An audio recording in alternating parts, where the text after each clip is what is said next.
nagaa akkam jirtan hordoftoota Nigat TV baga deebitanii gara chaanaali kana nagaadhaan dhuftan. Har'allee barumsa ingliiffaa afaan oromootiin walitti deebineerra akkasumas maal baranna har'a jechoota afaan ingliiffaa 10 baay'ee kan nu barbaachisan jechoota kana baay'ee yeroo hedduu kan itti fayyadamnu fi kan nu barbaachisanidha waan ta'eef na waliin tura jechuudha. Na hordofa jechoota afaan ingliiffaa 10 jechoota afaan ingliiffaa 10 baay'ee nu fayyaduu danda'an bareenya jechuudha. Kanaafuu na waliin turuu keessan in irraanfatinaa. Maal jedha tokkoffaan respect. Kana durallee viidiyoo tokko irratti ilaallee turre natti fakkaata. Respect maal jechuudha? Respect kabaja yookaan kabajuu. Kabaja yookaan kabajuu. Kabaja yookaan kabajuu. You should respect your elders. Yoo jenne amma fakkeenyaaf you should respect your elders yoo jenne hangafoota kee kabajuu qabda jenne jechuudha.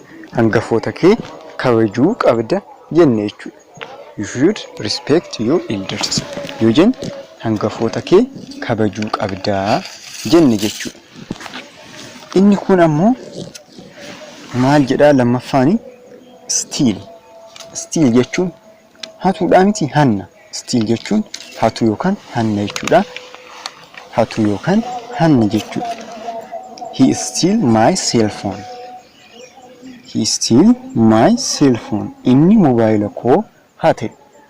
Afaan oromootiin asirratti isiniin barreessine yeroo tokko akkanatti barachuunis gaarii waan ta'eef jechuudha.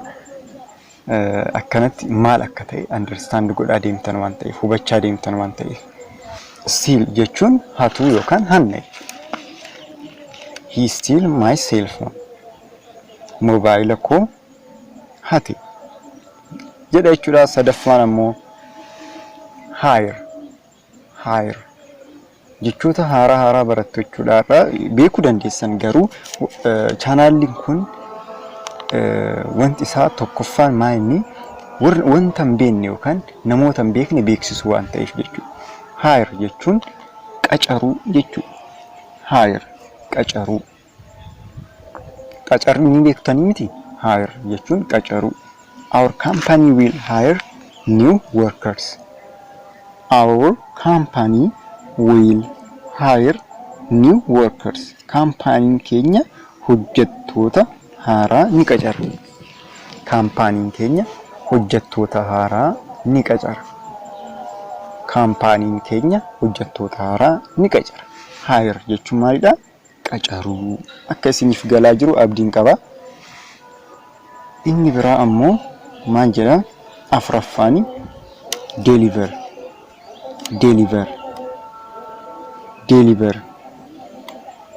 Deliver jechuun geessuu. Wanta tokko namaaf geessuu. Fakkeenyaan amma yoo ilaalle he delivered the laptop. He delivered the laptop. Inni laptopicha geesse. Inni laptopicha geesse. Bittanii ta'uu danda'a isarraa yoo bittanii isiniif geessuu danda'a jechuudha. Deliver isiniif gochuu danda'a. Okay, inni shanaffaan ammoo new. Baay'een keessan beekuu dandeessanii new jechuun maalidha? Haaraa. Wanta haaraa ta'e tokko maal jenna jechuudha? New. Wanta haaraa ta'e tokko new. Haaraa. New. It's a new day. Guyyaa haaraadha. It is a new day. Guyyaa haaraadha. Jechuu barbaanne jechuudha. Guyyaa haaraadha. Jechuu barbaanne akkanatti fayyadamuu ni dandeenya jechuudha. Inni jaaffaan ammoo maal jedhaa? Adapt. Maal jechuudha? Guddifachaa. Ni beektanii miti? Guddifannaa moo guddifachaa akkasii? Guddifachaa namoonni amma daa'ima xiqqaarraa kaasanii kan ofii osoo hin taane kan namaa kan guddisan jechuudha. Guddifachaa isa jechuudha. Adapt kana jechuudha. Fakkeenya asirratti laaluu ni dandeenya. The girl was adopted when she was 3. The girl was adopted when she was 3. The girl was adopted when she was 3. Mucattiin waggaa 3tti guddifatamte yookaan guddifachaadhaaf kennamte jechuu barbaadan jechuudha. The girl was adopted guddifatamte jechuudha. Waggaa 3tti fudhatamte jechuudha yookaan guddifatamte jechuudha mucattiin tun. Adopt jechuun wanti akka isin beektan barbaadu guddifachaa wanta tokko guddifachuu jechuudha. Namas ta'uu danda'a akkasumas ammoo yaada namoota akka yaada keessanittis fudhattanii itti fayyadamuunis adopt jedhama jechuudha. Idea namaa fudhattanii ta'uu danda'a jechuudha. Inni itti aanu ammoo inni torbaffaan decay. Maal jechuudha? Tortoruu, wanta tortoruu tokko tortoruu. Fakkeenyaaf the old wooden house was slowly decaying. The old wooden house was slowly decaying. Manni mukaa duraanii suutaan tortoraa jira akka jechuudha jechuudha. Manni mukaa duraanii sun suutaan tortoraa jira yookaan badaa jira, tortoraa jira, nyaatamaa jira. Hangaan sirriitti gadi bu'aa jira akka jechuudha jechuudha. Decay jechuun tortoruu. Okay, kan itti aanu ammoo inni 8ffaan maal jedha? Skill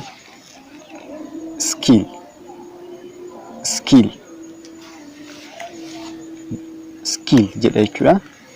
Fakkeenyaaf you have to develop your language skill. You have to develop your language skill. Dandeettii afaanii kee guddisuu qabda. You have to develop your language skill. Dandeettii afaanii kee guddisuu qabda. You have to develop your language skill.